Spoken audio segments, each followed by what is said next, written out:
Random House Audio presents Deeper Than the Dead by Tami Hoag. Read for you by Kirsten Potter. Author's Note. Do you remember 1985? In 1985, I was working at the Bath Boutique in Rochester, Minnesota, selling designer toilet seats and ceramic rabbit toothbrush holders. I was 2 years away from selling my first book, The Trouble with JJ, and 3 years away from its publication. In 1985, Ronald Reagan was in the first year of his second term as President of the United States. Real women wore shoulder pads, permed their hair, and lusted after Tom Selleck and Don Johnson. Cell phones were the size of bricks and had to be carried around in a case with a handle. The Go-Go's disbanded. Madonna was the hot new thing, and Bruce Springsteen was born in the USA. As I began to develop the idea for Deeper Than the Dead, I knew the book would be set in the past. I thought this would be fun. Maybe I would dredge up some nostalgia for leg warmers and heavy metal hair bands, as in Van Halen and Motley Crue. It wasn't until I got into the book that I realized something very inconvenient about 1985. In terms of forensic science and technology, it was the freaking Stone Age. Imagine a sheriff's department without computers on every detective's desk. I can actually remember seeing law enforcement agency wish lists in the late 80s longing for such exotic items as fax machines and photocopiers. Imagine no DNA technology. The first case adjudicated in the United States in which DNA evidence was presented was in 1987, and the science was considered controversial still for years after that. That's hard to grasp today, in the days of the CSI effect, when juries expect DNA evidence and are often reluctant to convict without it. In 1985, fingerprint examples were still matched by the human eye. Now, I am by no means gifted in the technological sense. If it had been left up to me to harness electricity, we would all still be reading by oil lamps. I have no clue how my computer works. I still haven't figured out how all those tiny little people get inside my television. And yet, compared with the 1985 Tami, I am a technology junkie. I am never without my iPhone or iPod. Have laptop, will travel is my motto. My DVR records every rerun of House. I even occasionally tweet on Twitter. So, used to all this modern convenience, I found it a major inconvenience when I couldn't have my detectives jump on the information superhighway to gather information. And no cell phones for instant contact? How did we live?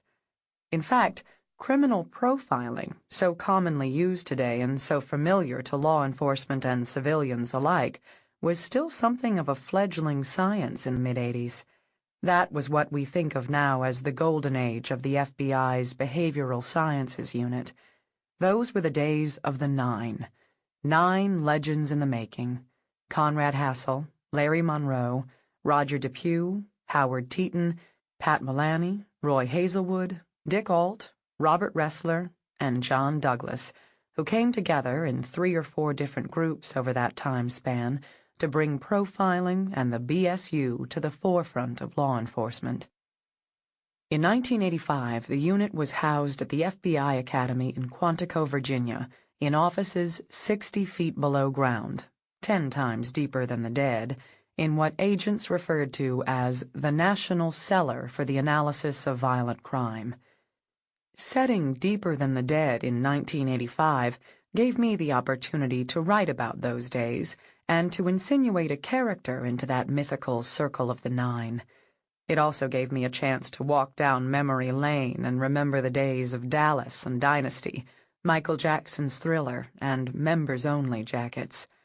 We were all happening in the 80s, and if anyone would have suggested then that we were living in an age of innocence, we would have thought them crazy. So much has happened in the decades since. Not all for the better, to be sure.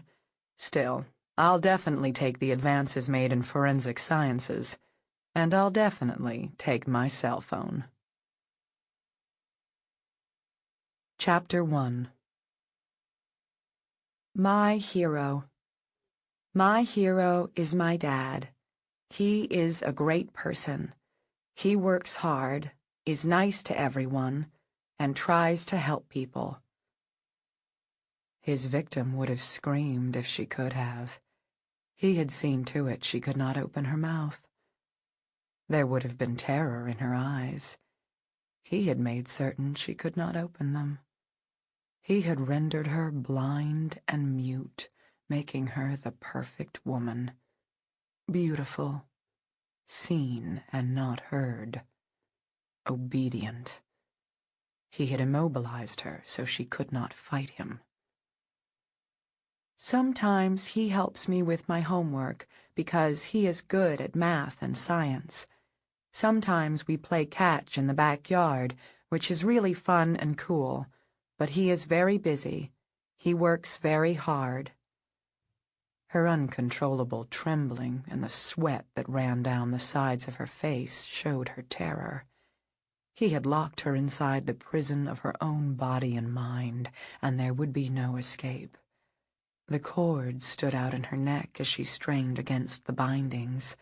Sweat and blood ran in thin rivulets down the slopes of her small, round breasts.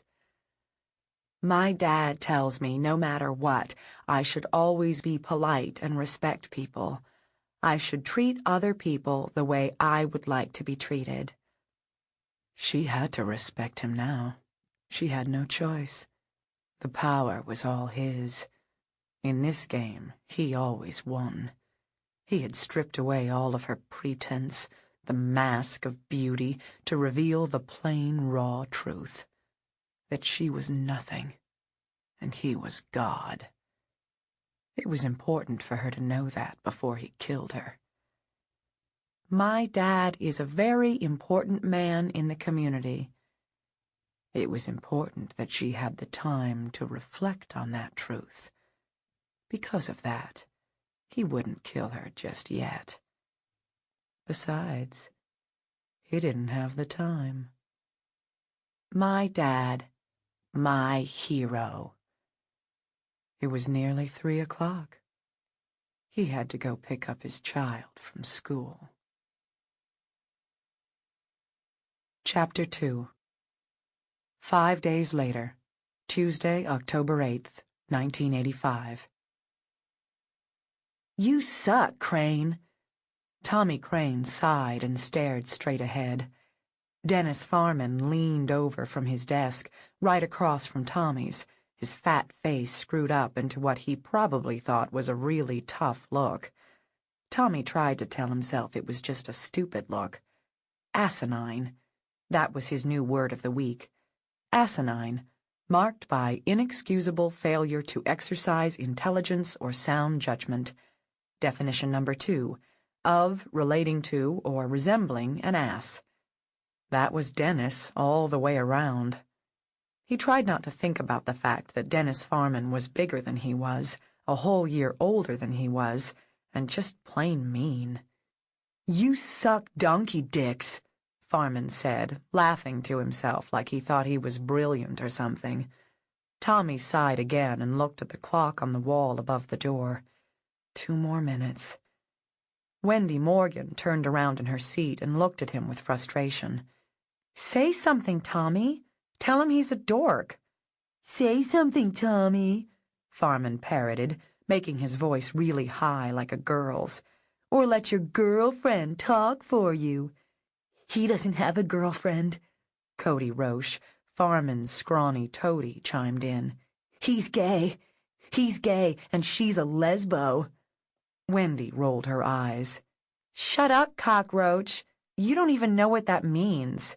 Yes, I do. Because you are. Tommy watched the clock tick 1 minute closer to freedom. At the front of the room, Miss Navarre walked back to her desk from the door with a yellow note in her hand. If someone had tortured him, held fire to his feet, or stuck bamboo shoots under his fingernails, he would have had to admit he was kind of in love with Miss Navarre. She was smart and kind and really pretty, with big brown eyes and dark hair tucked behind her ears. Twat!